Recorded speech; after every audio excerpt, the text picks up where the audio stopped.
পুরো মানুষটা ক্যারেক্টার হয়ে উঠবে।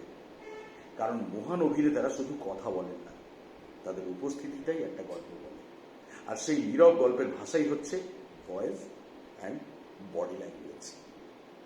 তার মানে মোদ্দা কথা হলো, একটা যেটা বুঝলাম সবশেষে, অন্তর বাহির দুটোকে একসঙ্গে নিয়ে, মানে ওই যেটা physicality and psychological statement and physical statement দুটোকে আমাদের এক করতে হবে, এক করে ব্লেন্ডিং করে অ্যাক্টিভিটি এমন চলবে, আমাদের শরীর দিয়ে, মন, চোখ দিয়ে, শরীর দিয়ে কথা বলবে, মানে অনুভব করাবে আগের দর্শক যে অভিনয়টা আসলে অভিনয় নয়, অভিনয়টা ন্যাচারাল ব্যাপার, একটা ফিলিংস। আর ফিলিংস আমরা কানেক্ট করছি।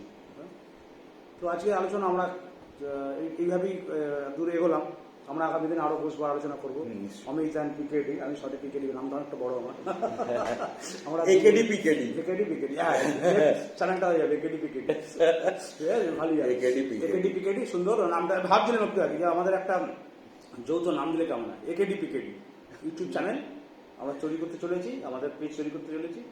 আমরা খেলার ছলে, আনন্দের ছলে আমাদের এই ক্রিয়েটিভ ব্যাপারটা নিয়ে আলোচনা, প্র্যাকটিস চলতে থাকবে। ধন্যবাদ সকলকে। From AKD, from PKD, সিয়াও।